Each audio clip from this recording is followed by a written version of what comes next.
So our next speaker we have is Margaret Reeves. Margaret's currently involved with the Pesticide Action Network. She was a fellow member of the Ann Arbor Science for the People, the Farm Labor Organizing Committee Support Group, and NUAG while she was here as a graduate student.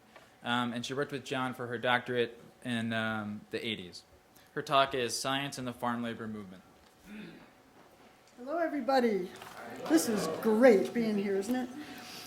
Before I start my 5-minute talk that I wrote down so I could keep it short, I just wanted to start by saying that at Pesticide Action Network, as senior scientist, I'm part of our grassroots science team, the purpose of which is both to transcribe the science that you all do in academia so that it can be used to support political activism, and also we do some what we call grassroots science.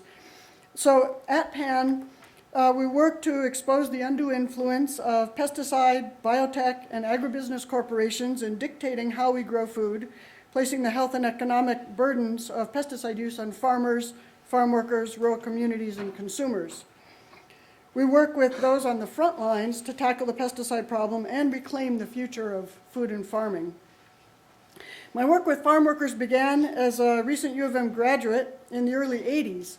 When I joined the support group of the Toledo-based Farm Labor Organizing Committee, or FLOC, that has already been mentioned, about which I'm very happy. At that time, the FLOC support group was one of the largest, most progressive groups on campus, and Phyllis mentioned a whole bunch of others, but the FLOC support group was really where it was happening, a lot of it. At its core, we're leaders of the Ann Arbor Science for the People Collective and NUAG. And when not driving around rural Ohio mapping locations of tomato fields as targets for flock strikes, NUAGers were conducting the field experiments in IPM and polycultures that Brian was talking about. And worked in collaboration with FLOC to design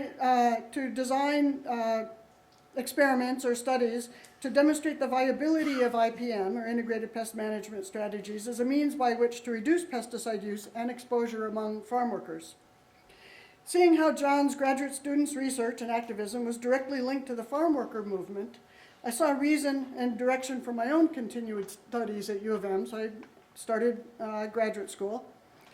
And with a focus on soil ecology rather than insect ecology, I took a similar path to research and subsequent work in Central America, as did many fellow NUAGies.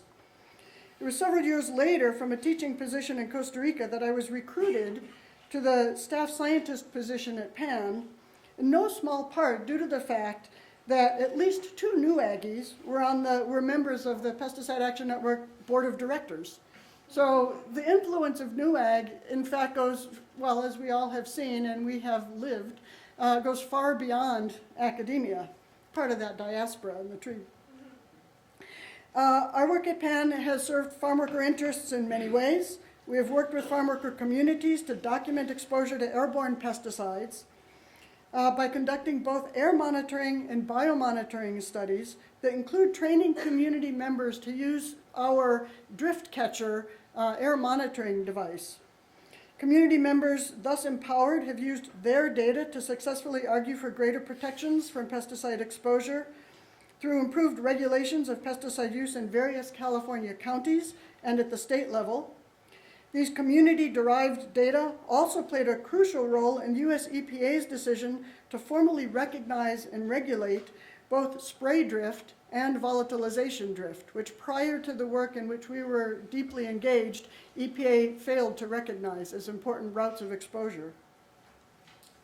Most recently, the EPA announced the proposed cancellation of all food crop uses of the neurotoxic insecticide chlorpyrifos, which was in fact the target of our 2006 biomonitoring study. And this was an excellent example of where the stories are crucial. And as Doug pointed out, in the nonprofit world, our communications folks are constantly beating into our heads how important the stories are. The stories, the stories, the stories. Time and again, we have seen that when farm workers talk to EPA officials, whether it's about the worker protection standard or drift regulation, it really matters. Because it's not so much describing the details of the science, but when you have an individual there who's talking about their personal story, it matters to the policymakers because they all actually are people too. And it really connects with them, and they're the decision makers.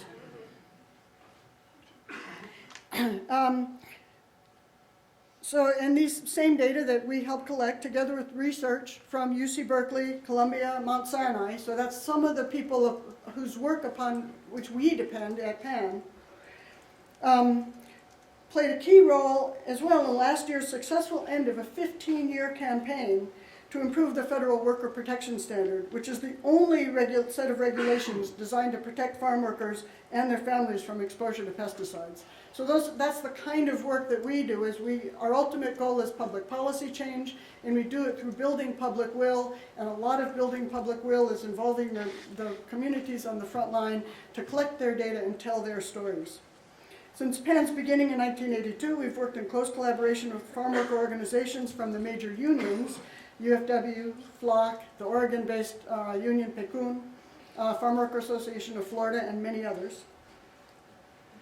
And I'm happy to report that those relationships remain strong as ever. This is another point here, is that the relationships developed and nurtured over time are also crucial towards enacting or gaining any sort of public policy change that you're looking for. So it's not just working with the groups, but it's developing and maintaining those relationships over the long haul. For the past 5 years, I've been deeply engaged in as partner in a farm worker initiated marketplace endeavor explicitly requiring application of IPM in industrial scale produce production throughout the US and beyond. And remember, that's where most of the farm workers are employed. So while in my heart I do promote and support agroecological productions, family farm production, etc. If we want to bring benefits to the 2 million farm workers in the US, we need to be working in the industrial produce production scale as well. The Equitable Food Initiative, or EFI, promises not only greater protections from pesticide exposure among hundreds of thousands of farm workers, it also provides for all of the elements of a collective bargaining labor agreement to be verified by third-party auditors and ensured through a process of on-farm workforce development, providing voice and agency to farm workers at a scale not yet seen in agriculture anywhere. This sort of workforce development does have some models in other industrial sectors, but not in agriculture, and bringing that into the agricultural sector is actually really an incredibly inspiring process. So to end, I really truly owe a lot to John for his mentorship and camaraderie, without which I wouldn't have ended up where I am. And I owe a lot to the many comrades in Science for the People and New Ag that collectively influenced John as well. Right? And influenced by his brilliance, commitment, tireless ability to remain incredibly productive on such little sleep, and I'm not the first person to recognize that or say it here. Yes, it's true, John. We'll all soon be sleeping a really, really long time, so why waste the time now sleeping so much? Thank you very much.